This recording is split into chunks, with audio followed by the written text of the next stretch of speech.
অসমের সুরের দেবদূত জুবিন গর্গ আজ আর নেই, কিন্তু তার গান চিরকাল বেঁচে থাকবে। প্রয়াত জুবিন গর্গ স্কুবা ডাইভিং করতে গিয়ে মারাত্মক দুর্ঘটনায় শেষ রক্ষা হলো না। শোকে ভেঙে পড়ল টলি বলি দুনিয়া। তাকে সমুদ্র থেকে উদ্ধার করে হাসপাতালে নিয়ে যাওয়া হয়।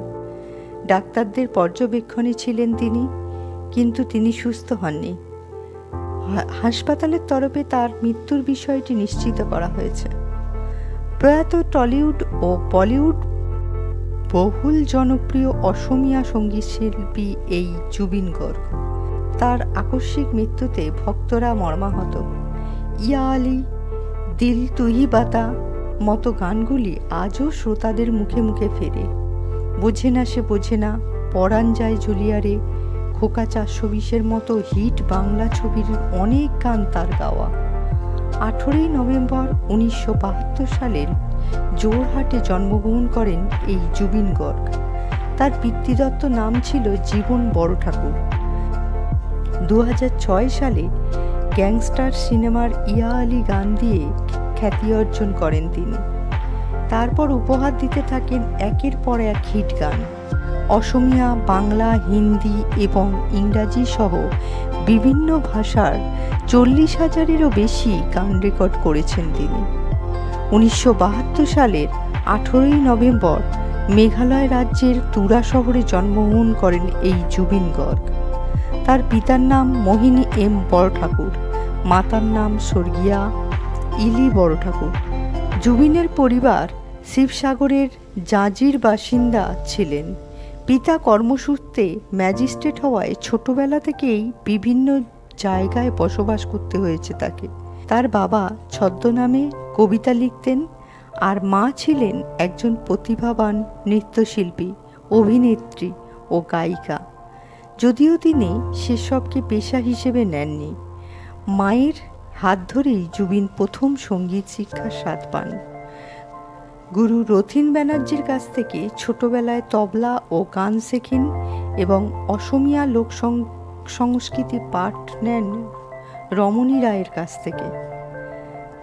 তার একটি মাত্র বোন ছিলেন জঙ্কি বড়ঠাকুর। সেও ছিলেন গায়িকা ও অভিনেত্রী, কিন্তু দুর্ভাগ্যক্রমে 2002 সালে তেজপুরে এক সড়ক দুর্ঘটনায় জঙ্কির মৃত্যু হয়। প্রিয় বোনের স্মৃতিকে ধরে রাখতে জুবিন শিশু নামে একটি অ্যালবাম তৈরি করেন। 1992 সালে যুব মহোৎসব পাশ্চাত্য একক গানে স্বর্ণপদক অর্জন করেন তিনি। সেখান থেকেই তার জীবনের মোড় ঘুরে যায় এবং অল্প সময়ে বিপুল জনপ্রিয়তা পায়। এরপর আর পিছনে ফিরে তাকাতে হয়নি। নিজের নামে 40-এরও বেশি অ্যালবাম প্রকাশ করেন তিনি। শুধু অসমীয়া নয়, বাংলা, হিন্দি, তামিল, তেলেগু, মারাঠি, নেপালি সহ 40-টিরও বেশি ভাষায় গান গেয়েছেন তিনি। তার কণ্ঠে প্রায় 20,000-এর বেশি গান রেকর্ড হয়েছে। হিন্দি ছবির অনেক বিখ্যাত গান আজও আমাদের কানে বাজে, যেমন ইয়া আলি, ব্রিথলেস, বাবুল মোরে, তুম সনে, ইয়ে কোন লো, আসায়েন। বাংলা সিনেমাতেও তার কণ্ঠ অমলিন। তুমি আসবে বলে চোখে চোখে কথা হলো ইত্যাদি গান। চলচ্চিত্র জগতেও নিজেকে প্রমাণ করেছিলেন তিনি। 2000 সালে চলচ্চিত্রের কাহিনী, পরিচালনা, অভিনয় সবই করেছিলেন তিনি। 2005 সালে দীনবন্ধু ছবিতে সহ-পরিচালনা, অভিনয় ও কণ্ঠদান করে জাতীয় চলচ্চিত্র পুরস্কার অর্জন করেন। 2017 সালে তার পরিচালিত মিশন চায়না এবং 2019 সালে কাঞ্চনজঙ্ঘা অসমের পাশাপাশি সারা ভারতে এবং বিদেশেও মুক্তি পায়।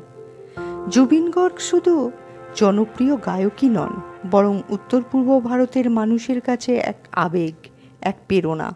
তার কণ্ঠস্বর ছিল ভিন্ন ধাঁচের, যা সহজেই শ্রোতার মনে গেঁথে যেত। তার অবদানের স্বীকৃতি হিসেবে তিনি বহু পুরস্কার পান। এর মধ্যে উল্লেখযোগ্য হল সেরা পুরুষ গায়ক হিসেবে ফিল্মফেয়ার পুরস্কার, রাষ্ট্রীয় চলচ্চিত্র পুরস্কার এবং বিভিন্ন আঞ্চলিক ও আন্তর্জাতিক পুরস্কার। এছাড়াও অসম সরকার তাকে অসম রত্ন সম্মানে ভূষিত করেছিলেন। দুঃখজনক সিঙ্গাপুরে স্কুবা ডাইভিং দুর্ঘটনার সময় তিনি প্রাণ হারান। জলের নিচে শ্বাসকষ্ট শুরু হলে দ্রুত তাকে উদ্ধার করে সিপিআর দেওয়া হয়। পরে হাসপাতালে নিয়ে যাওয়া হলেও শেষ রক্ষা হয়নি। তিনি সিঙ্গাপুরে অনুষ্ঠিত নর্থ ইস্ট ইন্ডিয়া ফেস্টিভ্যালে পারফর্ম করার জন্য গিয়েছিলেন। অসম ও ভারতবর্ষের মানুষ আজ গভীর শোকে ডুবে গেছে। এক প্রজন্মের গান শোনার অভ্যাস বদলে দিয়েছিলেন তিনি। তার মৃত্যুতে এক বিরাট শূন্যতা তৈরি হলো। তবু সত্যি হলো, মানুষ মরে যায় কিন্তু শিল্পী কখনো মরে না। তার অসংখ্য গান আমাদের মনে, আমাদের রক্তে, আমাদের ভালোবাসায় চিরকাল বেঁচে থাকবে। আমাদের প্রিয় শিল্পী না ফেরার দেশে ভালো থাকুক, এই আমাদের কামনা।